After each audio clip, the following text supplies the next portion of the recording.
Welcome to the Ignite Project, a Polk County Public Schools podcast made for teachers, by teachers. Teachers of all experience levels need each other's enthusiasm and passion to fuel an ongoing desire to do what it takes to meet the needs of our students. And that's what this podcast is all about. Be energized by their enthusiasm to ignite a love for teaching while they challenge others to join them in their work. Join us now. All right, welcome to the Ignite podcast. My name is Jessica Solano, and I am the Teacher Engagement Leader here in Polk County Public Schools. I've been teaching in education for about 11 years and was honored just a few years ago to be named 2017 Florida Teacher of the Year, where I've been able to meet incredible teachers like Amber Screen, our guest today. We're excited that you're joining us, and we hope that you're able to get this passion inside you rekindled. Each of our teachers that we feature on the show have their own unique passion. So we're excited that you're able to join us and be able to share what that is. So just to give a little background for our listeners, for Amber, she is hands down, I will say, one of the most inspiring, motivating, passionate educators I've ever met.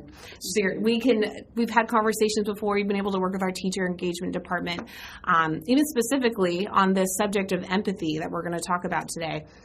And it is just, I could listen to you forever because it's so passionate, but so real. And the stories you have, I know that me, along with anyone else who's in the room, we're all nodding our head like, yes, this is what I'm talking about. We've had these experiences. I think sometimes we have all this theory and all these great ideas, but we really need the true gritty stories to get us sucked in to say, okay, you've been through that, I've been through that. How do we make it better? Because we can't just keep doing this over and over again. Yes. So you really, I want to say, clue in the audience that they're gonna have their fire lit under them for sure.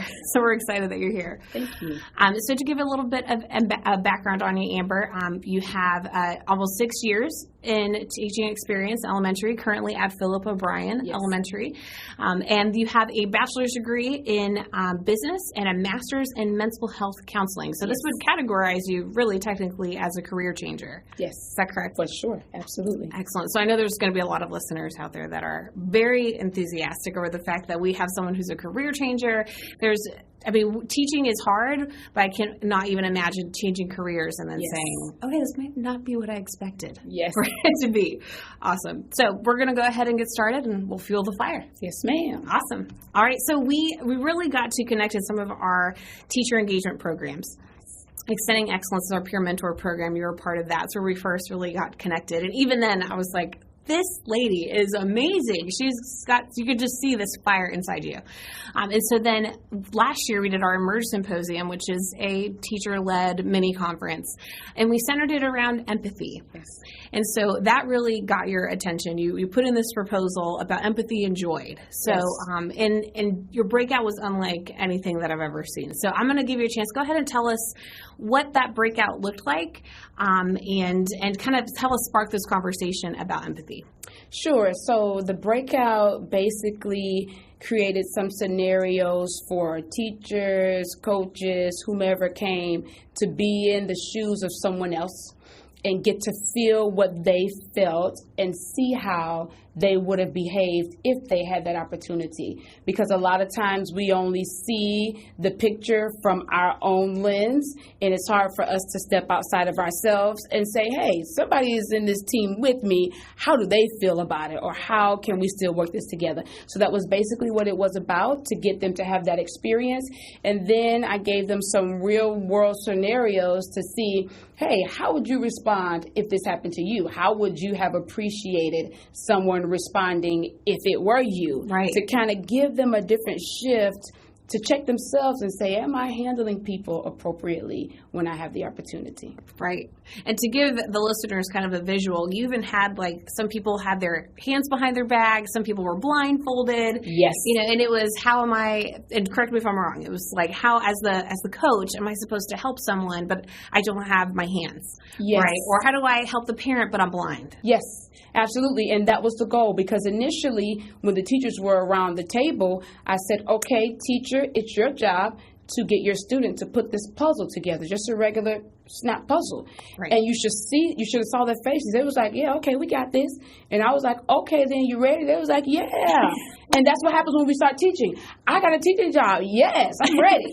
And so then I said, well, hold up. I want you to blindfold your student, and then I want you to tie one of your students' hands behind their back. And they're like, how am I supposed to do that? Well, welcome to teaching. Right. Here are the barriers. We still want you to meet the goal. So what are you going to do about it? Are you going to get mad? Are you going to go home? Are you going to be nasty to your students? You're going to tell off your administration? Or are you going to rise to the occasion and figure out how can this be done? How can we work together collectively to still reach the goal? And that was challenging for some in the symposium. I bet. I mean, it's a natural challenge for us to not blame everything else that's going on, to be frustrated, totally normal.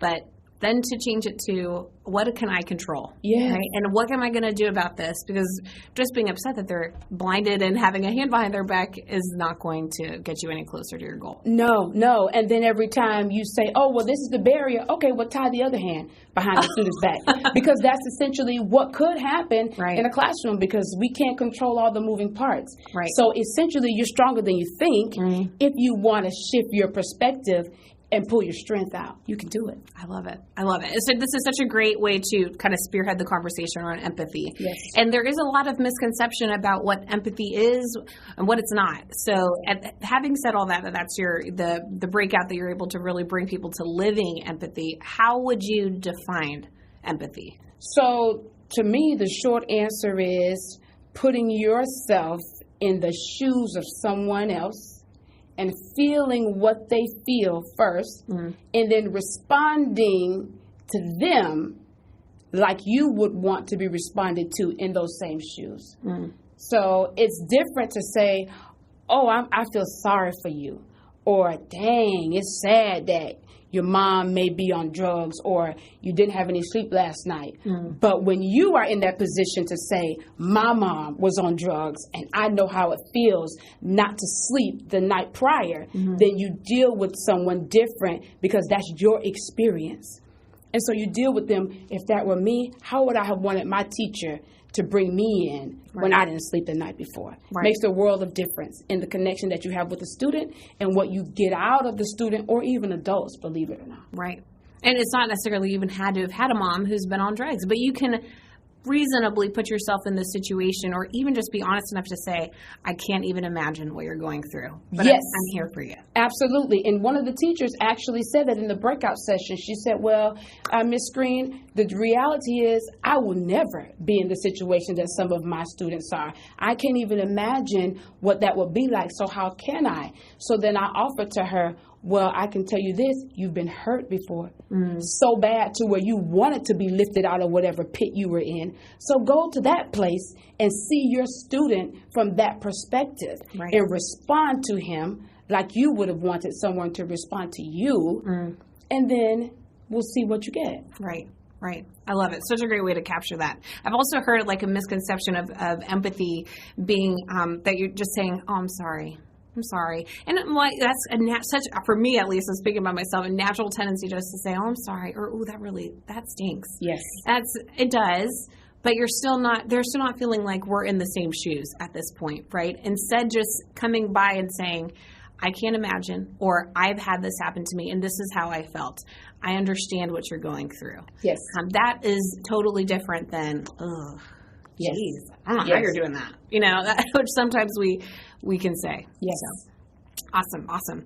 So let's walk us through this, because we want this, like we've said earlier, not to be a show that kind of talks about all these great ideas and this is so wonderful and awesome, but to really put into practice. Step 1, do this. Step 2, do this. I feel like that's kind of what they got when they were getting to listen to you and hear your heart, but also hear your stories. Yes. So if you could give us like a scenario, it can be with a student, with a colleague, with an administrator, a scenario where you truly experience the situation, and walk us through how would I handle that with empathy. And I'm sure as we're listening, we'll also be thinking in our head, oh yeah, that's totally happened to me before, and this is how I've handled it, and it maybe didn't go so well. And so how empathy really plays a powerful part in getting a completely different outcome. Yes. And it does, no matter what the outcome. But we'll just talk about schools since we're teachers. Okay. So, of course, we know we can't pick and choose who are assigned to us. We can't. Right. I think it starts with your heart space. If you don't have a heart to be impactful, then we got to revisit that at another time. But let's say you're ready to tackle what's before you. So I had a student at some time ago in my classroom who some days was a behavior issue. Clearly, you can see in the child's behavior that we might have, we might have to do some extra things to get the child to stay focused. And that's okay. So the child was beginning to sleep a lot. So typically one would say, who didn't want to deal with it, whew, he sleep, let him sleep, let me move on with my class. Yes. Right. So, of course, I reach out to the parents and say, hey, so-and-so has been sleeping. I've been trying to wake him up for the last couple of days for him to be successful. Do you have any suggestions? Because I know better than to call and say, your child's sleeping. He failed in my class, things of that nature, because I know not to call the parent with that type of frustration, because you never know what the other person is dealing with. So the parent texts me back this long list of medications that her child is on, which I did not know because I hadn't had a prior chance to meet the parent to get the background, so I didn't know. So when I immediately heard that, I was like, oh, Amber, you missed it. I really did. So I went back to see exactly what I texted the parent to make sure that I didn't come off in a complaining mode, and I didn't. So now I know that, okay, this is the parent who's just overwhelmed and spilling out. And that's okay. That's what we do as humans. Right. So once she told me everything that was going on with the son, I immediately saw the son through a different lens. Although I love my kids anyway, but my lens really shifted. Oh, goodness, this kid really needs me to make sure that I'm not noticing the behaviors, but he knows that I care, and I'm going to work with him to meet the goal at the end of the day. So then I jump back into the mom's shoes, and I immediately text her, I apologize. If my text sounded as if I was complaining, that was definitely not my angle. I'm a parent, and I get it when you're trying to do everything you can for your child, and then you're still getting phone calls from teachers about what your child is not doing. Please forgive me. I'm here to help if you ever need me. And then she texts back, started spilling out her guts, and I just reassured her that I'm here for you. I'm on your side. Hung up with mom. The child still doesn't know I text mom. Got the child. And so the child is really, Miss Green, I promise you, no lie. Miss Green, can you please help me? There's a procedure in my class. If you need help, just put the 10 up. I'm going to call you. Right. But now I know there's more issues in the background. So I'm like, come on over, sit down. You got to sit here all period, sit right next to me, because I got to make that connection first before I can ever think about test scores, before I can ever think about you trying your best in my class, because you have some issues that I'm not aware of, but I got to be in your shoes if I'm going to reach you, or if I'm going to reach mom. Right. And I bet that completely changed the dynamic of your relationship. Oh, absolutely. So now I know when I call mom in my pocket. I don't have to worry about nothing. Right. Because I have her on my team. She knows that we're in this together, and I'm not looking down on you because you're trying to figure this out. Right. I'm not better than you because I have a degree and I'm a teacher, and maybe you work at McDonald's. We're all in this together to help your child be successful. And that's all I want at the end of the day. And you sum it up so well, started it so well with, it starts with your mindset. And if you have that mindset that it doesn't matter where mom works, it doesn't matter her education background, it doesn't matter my perception of how I feel she's supporting her child, I have to have the mindset that she is on the same team with me. Yes. And if she's not, there's a reason. I'm going to figure out what it is so we can be on the same team. Yes. And really shifting that.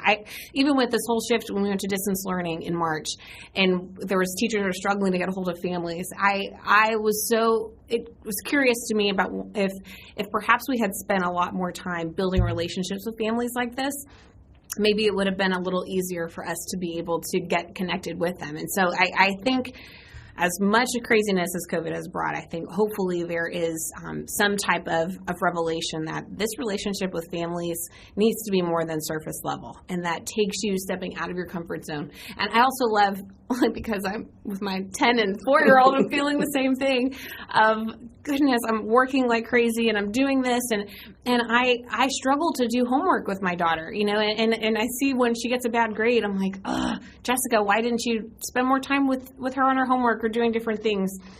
I heard Ron Clark once talk about how he would go up to the parents and say, "You're a good mom." Yes. Oh, and I heard him say it. I was like, oh my gosh, you know what that would mean to me to hear my child's teacher say, "Jessica, you're a good mom." Yes. And it's just this, we put this weight on ourselves. So for her to be able to hear you, talk to her, and have this idea of, I'm not judging you. I'm not trying to say that you're a bad mom or trying to make this complaining. I want us to be on the same team. Yes. And I think that is so powerful to have that mindset completely off the table. Yes.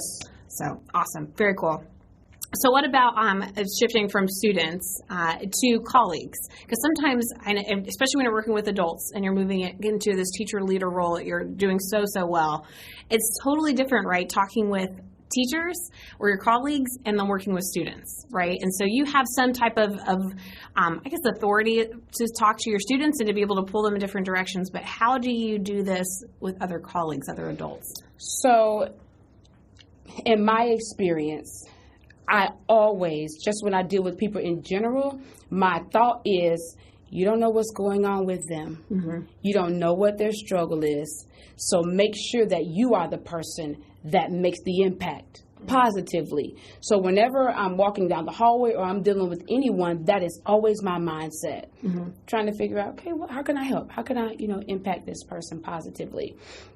So sometime in my time as a teacher, I was helping a teacher. Hey, how can I help? What can I do for you? Even if I got my own stuff to do, because we have a list this long as me. Right. And so when they verbalize that they need help, then I stop whatever I'm doing to help this teacher. So through that relationship of me helping the teacher, the opportunity opened for the teacher to just start talking. Mm-hmm. And so she was like, hey, I'm in this support group, because she knew a little bit about what I did. And so I said, tell me about it. I would love to come because I'm looking for some more avenues mm-hmm. to learn and grow more. So she gave me the information. I went to the support group. And the teacher and everyone else in the support group was talking, very powerful, just sharing their personal experience. And so the teacher said, hey, I'm so-and-so, and this is my issue. And so I was like, And so then she started to say, I feel like I have to be perfect because of some past experiences. Mm-hmm. Some people has really demeaned me in some areas. And so I have this persona of I have to be perfect. And whenever I make a mistake, it can even be a little mistake, I go down this dark hole, all this negative self-talk about myself, and I could have fell through the floor on the Zoom meeting. Because I'm a teacher, you're a teacher, mistakes are inevitable. Right. And I know you've been making them because I've been helping you with some of the mistakes you've been making. So now I'm like, oh, Jesus. Right. So this lady who's doing her best thinks in her head that she's never going to be good enough. Mm. So even when you're trying to positively shift some of their work, she's going to take it as if I'm not good enough. I'm going down a dark, deep hole. So now I had an opportunity to hear something that she would have never walked up and told me if I was like, you go in your room, I'm going to my room, you get your stuff, I'm going to get mine. Mm-hmm. And so now I'm able to make more of an impact because when I see her, I already know what the struggle is. And so when I work with her, it's always, you did a great job today. And that's not a lie. That's the truth. Right. I'm always looking for something to say, I like how you did that. Right. I love that. So I can continue to build her up so she knows that you're not in this alone. You're going to make mistakes. And when I make mistakes, I go over there and say, guess what? Mm-hmm. I ain't even got my sub plans ready. Girl, you ain't by yourself. Because she has to know that it's not this woe is me. You're doing great. Right. This is just teaching. But unless I opened up the space to say, when I was there, I know I needed help. Right. And nobody would help me. They didn't have enough time. Everybody was so busy trying to be the best teacher and get all the shine when we're missing the big goal if we have other teachers who are struggling and don't know what to do. Right, right. Exactly. And you're not going to know that, what they struggle with, unless you take the time to build the relationships. And how you word that is so true because I think when we talk about teacher retention and new teacher support, we always go in with, I know you're not doing this on purpose. I know you're not ignoring this new teacher on purpose. And I'm speaking to myself, even as having been a grade level leader. You don't realize the struggle. You don't realize that. And this teacher, thank goodness she's so self-aware to be able to say, I know I struggle with this, but I know she is definitely not alone. I think like there's more teachers than not that take it personally, right? That my teaching is a reflection of who I am as a person. Yes. Yes. To be able to understand that and to be able to try and compensate with positive things, because like you're saying, the negative is inevitable, right? Or feedback even is inevitable. It is, even with empathy as it relates to administrators, because we all have them. Right. And sometimes we don't like what they do or how they approach things. So what was helpful for me is, one, to always remember that we're all just human. Mm-hmm. Although they're administrators, they have their own set of struggles, their own set of fears and insecurities. So in the past with me twice, when an administrator has done something what I initially considered offensive, mm-hmm. the first thing I did was, Amber, don't take it personal. It's not about you. Mm. The second thing I had to do was figure out how I can relate to that administrator. One administrator in particular, I said, hey, I need to meet with you after school. Can you help me with some reading stuff? And she said, yes, of course. So I went to listen to her thoughts, find out how can I connect with her, get to know her outside of the behavior that I saw. And once I found that connection, I was like, oh, I can work with you.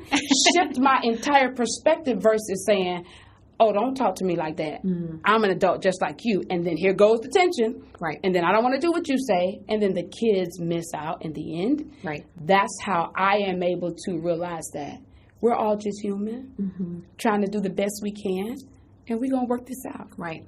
No one's going to win otherwise. No. Yeah. No. I love it. Such great stories. I appreciate it. I think that kind of puts a face to it instead of put yourself in someone else's shoes, and kind of keeping it idea-centered, but more focused on this. These are real scenarios. We can all think of ideas and situations we've been in where we definitely could have been a better version of ourselves. Yes. So I'd love that you put it up this way. We're having these different situations because more and more we are seeing people use social media as a way to kind of bypass empathy altogether, and it recently happened to us, even in teacher engagement. I don't know if there's a misconception that, teacher engagement is the district or whatever, but we really try to really make it an effort to encourage teachers and support them. And so sometimes every now and then you'll get a comment that it kind of makes you feel like, remember, there's a person on the other side of the screen that is trying to encourage and support teachers. It really gets to us, and we feel like maybe they're more emboldened to say something hurtful because I'm not actually having to look at you in your face. I'm talking about, these aren't just far away people. They're people we know. They're people in our district and in our state. So I wonder, and I want your perspective on, do people, you think, know that they're doing this, that it truly is hurtful, or that the words have impact on the people, the words are impacting the people that they're designated for, and if they're able to change that mindset? I go through that kind of thinking all the time. So since you have such a strong belief in empathy and really being intentional in using it, what are your thoughts on that and that whole situation, the behavior? So do people know that they're posting on social media and what they're saying? Yes. Mm-hmm. Do they know the gravity of their words? No. Mm-hmm. I don't think they do. Do they know how hurtful their words can be to others? I don't think they do. But I think the bigger issue is that's a hurt person. Mm-hmm. That's a broken person. Yeah. Someone who handles their business in that manner, that's a hurt person. So, it is our hope that they have someone close enough to them to pull them back and speak to that pain so they can make a different choice. Because here's the reality. People don't do things that they don't get something out of. Mm. So the question is, what were you looking for? Did you feel like you weren't heard? Did you want X, Y, Z? Well, let me help you understand the appropriate way to go about getting it so your void feeling is not superficial. Right. Or else they're going to continue to behave in that way, and there's nothing we can do about it. Right. But can they change that mindset? Absolutely. I think anything is about perspective.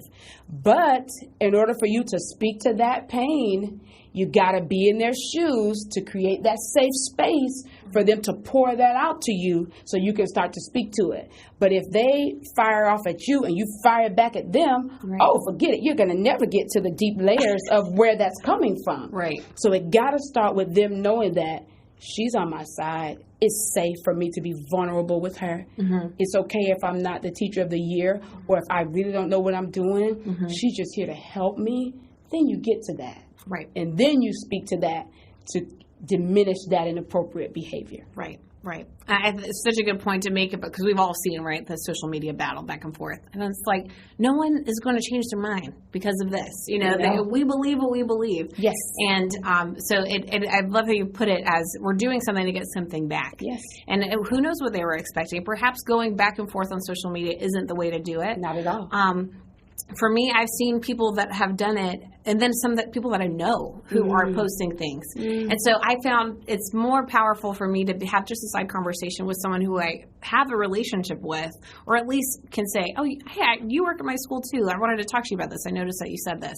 And have a conversation where both sides are willing to listen, or at least, you can come in, control what you can control, right? I'm willing to listen and to hear what's going on with you, than to just write them off or to say, oh, I don't know, what's wrong with them? And it's so hard, just like we were mentioning earlier, not to take it personally. When we post something out of good intention and someone comes back with something ugly, really, it's hard not to take it personally, but to have that maturity and say, this isn't about me. There's something else going on. It's here. a hurt person. Absolutely. Absolutely. And I think what you said was very important that we don't look at a lot. You believe what you believe. I believe what I believe. But the question is, where did that belief stem from? Mm-hmm. And a lot of times we believe something because our great-great-grandmother said it. But is that really true? Is there really a positive basis for your belief? And if the person has no compass in which they base their beliefs on, you can argue to the cows come home. Yeah. They're going to stay there, and it's not going to be beneficial. Yeah, I completely agree. Well, and so, Amber, this has been so exciting to be able to talk about. So powerful, really. Thank you. And so when we wrap up our shows, we love to talk about because this is the Ignite project is built on how do we get people together, empower their stories, hear their voices to be able to ignite this passion in other people. I hope people hear your story and they're saying, you know what, I have not done this well enough yet, and I'm going to be better. I'm going to be better at listening. I'm going to be better at putting myself in other people's shoes. So it all comes down to the specific thing that each teacher has their own different thing, but the specific thing for you that you want to see changed, even in our district and our state and education as a whole, whatever it could be. So we ask that our teacher guests are able to finish a sentence. I want to ignite what? And so what would you want to ignite in education? If possible, I would, if I had it my way, I think I would like to ignite true support for teachers. Because our theme is students first, and I love it. But students can only get what we have to give them. So if we aren't built up as teachers, if we don't know our value, if we don't know that we really can make an impact, are we really pouring that into our students? And how do you think that gets built, that your full bucket, so that you can put students first? I think it starts with us letting the teachers know, showing them that they matter. And I'm not talking about no pancake breakfast. I ain't talking about that. I can buy that myself. Those are good, though. But yeah, they are good. I like food, but right.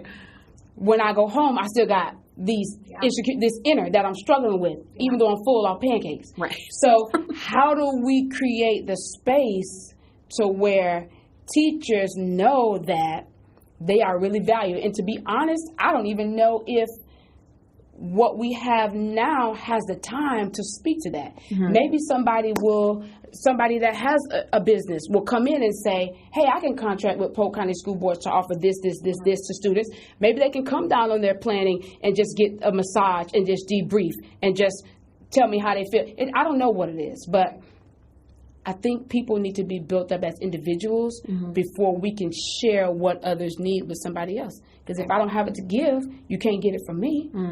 They can get it from you, but not from me. But if they're assigned to me, right, that's all they're going to get. Right. That's their chance. I love it. Awesome. Well, Amber, this has been absolutely a pleasure. I'm so excited that so many people get to hear your passion and to really see we get focused on things that are equally important, like instruction and getting our classrooms in line and everything, but this is foundational. And it's so powerful. I think you've given us lots to think about. So I appreciate it. Thank you. Thanks. Are you fired up? You can hear more from teachers like this by joining in teacher engagement events. You won't want to miss out on a monthly virtual new teacher seminar, as well as our major events like Ed Camp and Emerge Symposium. Check out all of our upcoming events by following Teacher Engagement on social media at TeachEngagePCPS or by visiting the Teacher Engagement page on the Hub. Thanks for joining us. You can subscribe to the Ignite Project on Apple Podcasts, Google Podcasts, or Spotify, or watch online at the Polk County Public Schools YouTube channel. To learn more about the Ignite Project and other Polk County Public School podcasts, go to polkschoolsfl.com/podcasts.